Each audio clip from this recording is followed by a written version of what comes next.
July 2010, Republic of Bashkortostan, Ufa District. A mystery was about to unfold. The emergency shift of the Republican Ministry of Emergency Situations received a report of a fire. A forest was burning several kilometers from the Bashkir capital. Rescuers immediately rushed to the specified territory, certain that the cause of the emergency was the drought, the culprit of hundreds of fires that engulfed all of Russia that summer. But as it turned out, this time natural disasters had nothing to do with it. During the extinguishing process, a Lexus car was discovered. Hidden among the rescued trees was a fire-ravaged vehicle. It was evident that this once luxurious car had become the source of the fire. Someone had driven it here, set it on fire, and disappeared.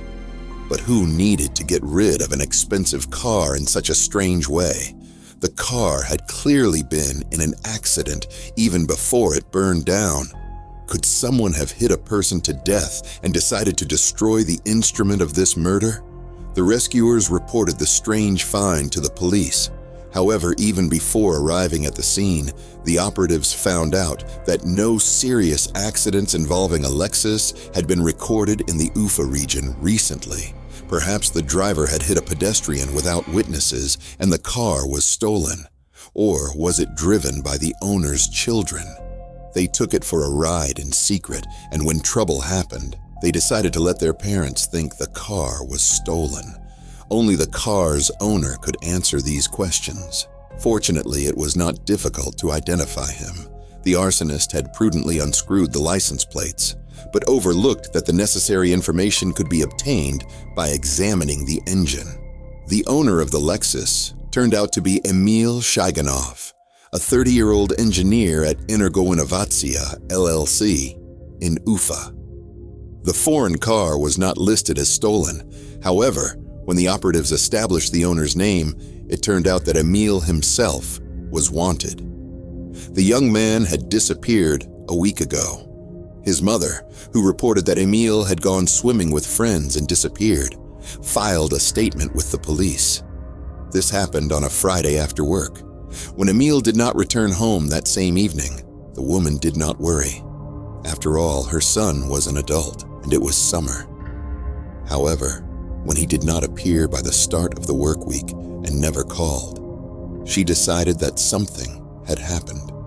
The duty unit of the nearest police department considered her concern justified. After Emil's car was found burned, the city investigative department initiated a criminal case based on his disappearance. Perhaps a murder had been committed. But who could have dealt with the engineer? Robbers who had their eye on an expensive car. After all, such a crime is not uncommon nowadays. 3 years ago, Ufa was shaken by the brutal murder of a couple in love. 2 thugs killed the young people to take possession of their Honda Accord. They wanted to sell the car to live on the proceeds without denying themselves anything. A realtor from Tatarstan went to the district to conclude a deal and disappeared. Soon her Infiniti was found on the territory of the neighboring Republic of Mari El. Then the suspect in the woman's disappearance was detained. The car caught the eye of her client, the seller of a village house. He strangled the car's owner, hid her body in the yard, and went to run in the trophy. However, on the highway, he lost control, flew into a ditch where he left the loot, returning home by hitchhiking. Working out the automobile version, the detectives asked themselves a question. Where did a modest engineer get a car that costs more than $1 million? His salary was 15,000 rubles. It turned out that Emil had a source of income unrelated to his work. The guy was passionate about football. He could name the lineup of any European national team, whether for 56 or 90, chased the ball in the yard, and when computers appeared, he became a passionate virtual footballer. He also spent hours on the internet, analyzing matches played by professionals. This hobby grew into a pastime, sports betting. He reached such a level of skill that he could predict the outcome of any match with a high probability, and this began to bring in income. One of the biggest wins allowed Emil to become the owner of a prestigious car. It was his long-held dream.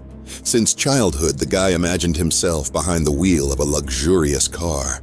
The detectives became interested in Emil's relations with bookmakers. Maybe he got lucky again. So much so that they decided it was better to get rid of the lucky guy than to give him that kind of money. Or did the man still receive the amount due, but the bookmakers decided to return it by staging a robbery? Or maybe it's simpler. Did Emil lend out the money he won? Or did he get into debt himself when he wanted to recoup his losses? However, the financial version quickly faded into the background. The detectives learned that Emil had another passion and dream. There was practically no hope left that Emil Shaiganov would still return home. However, the young man's body was not found. Where to look for the killer also remained unclear for now. The detectives found out that until recently, Emil had been married. His marriage lasted about 4 years. It broke up because he and his wife turned out to be too different. The man loved his little son very much, but he imagined a completely different woman as his life companion. Emil Shaiganov had a dream: to marry a young woman whom he could nurture and shape into his ideal partner. But where did this dream come from? Emil's own upbringing was far from this vision. His father passed away when Emil was just a boy, leaving him to be raised by his mother and grandmother. Men with such backgrounds often prefer women who take the lead. Emil's friends believed he was simply old-fashioned in the best sense of the word, raised on the books of Jules Verne, classic works that instilled honor, duty, and loyalty. Emil felt that the girls from Sex and the City, or those who measured everything in money, were not for him. He couldn't imagine what to talk about with a girl who had never heard of Captain Gray and thought happily ever after was a myth. For a long time, Emil remained single, searching for his ideal. After ending an imperfect marriage, he decided that true happiness would come with a girl for whom he would be her first and only love. Just before his disappearance, Emil hinted to his closest friend, Igor, that his dream was about to come true. He was dating a girl he would soon introduce to his friends and family. But instead of feeling happy for his friend, Igor felt worried. Investigators discovered that the missing man had a new love interest, though she could hardly be called a lady. The girl, hiding behind the simple and unrefined nickname Cherry Lady, was not yet 16. The investigators found no answer as to why Emil had reached out to her online one evening. They learned of the girl's existence while studying Shaiganov's electronic contacts. Specialists cracked the necessary passwords to access the young man's computers, giving the investigative team access to all his personal correspondence. Cherry Lady immediately caught their attention. On the day of Emil's disappearance, she had been urging him since morning to visit her friend's country house. Around 6 o'clock, the man informed the girl that he was leaving work, would stop by his house to change clothes, and would be with her within an hour and a half to 2 hours. Why didn't he return from this date? The identity of Shaiganov's young girlfriend was quickly established. Karina Kiko, a 9th grader living with her mother, had been expelled from one of the schools in the Ufa district for truancy. She had tried to continue her studies at 2 other educational institutions, but failed to find common ground with the teaching staff. Interestingly, Karina had recently been considered one of the best students. Why had an excellent student suddenly turned into a truant, unwelcome in any decent school? Karina's mother explained that she had fallen seriously ill and her daughter had to take care of her. It remains unknown what exactly the mother was suffering from and why she allowed her teenage daughter to sacrifice her education. By the time the girl attracted the interest of law enforcement, the woman had recovered. However, her own life still interested her, more than Karina's. The mother was looking for a life partner, too busy to pay attention to her child. She was searching for a fiancé in the popular modern way, online. Apparently, Karina decided to follow her example. Her relationship with Emil developed gradually. After several weeks of correspondence, they finally met, and something about the meeting convinced the man that this was the girl he needed.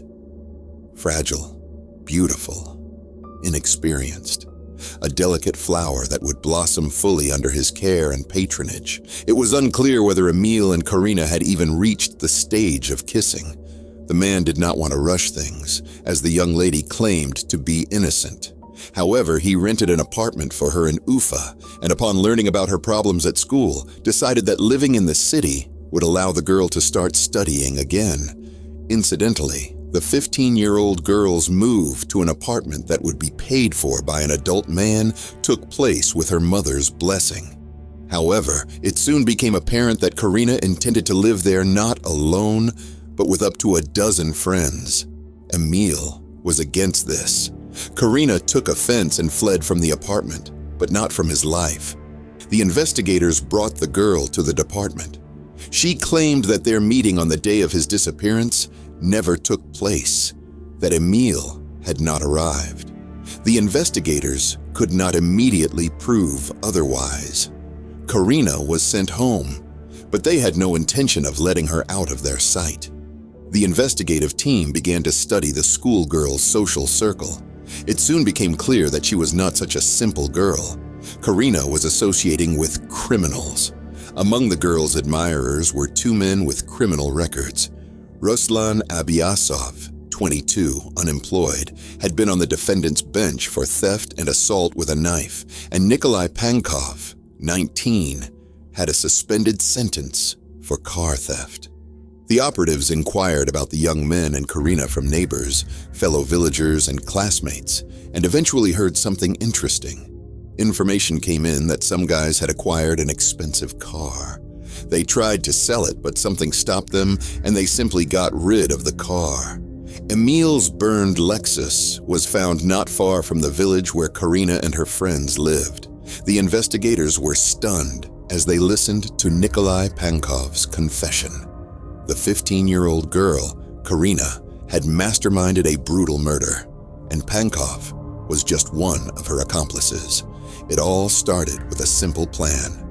Karina would lure her admirer, 30-year-old Emil Shaiganov, to a dacha.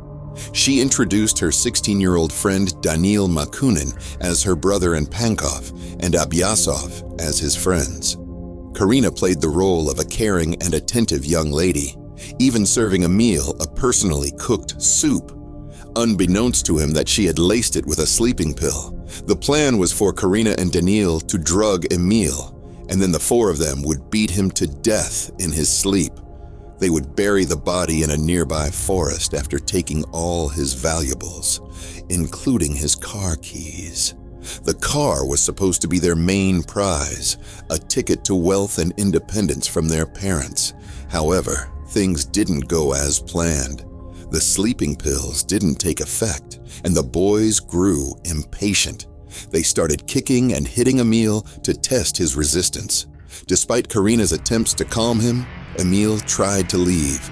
Feigning concern, Karina convinced him to lie down and rest.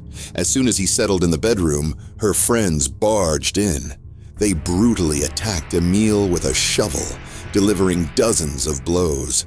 Daniil joined in, hitting the man on the head with a frying pan and then bringing a sledgehammer.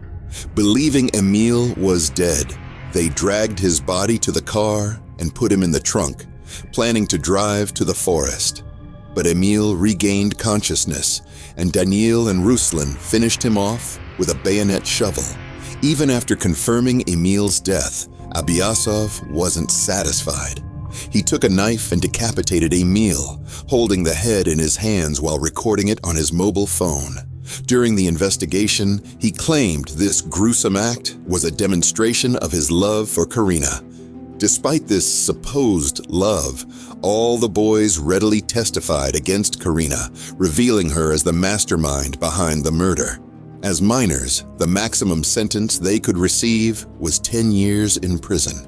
Karina, once an object of adoration, now faces a future where even her own mother has turned her back on her. Will anyone love her when she's finally released from prison? Only time will tell. The case left the investigators grappling with the question of how a 15-year-old girl could devise such a cold-blooded murder. It was a stark reminder that the face of evil can be deceptively young and innocent.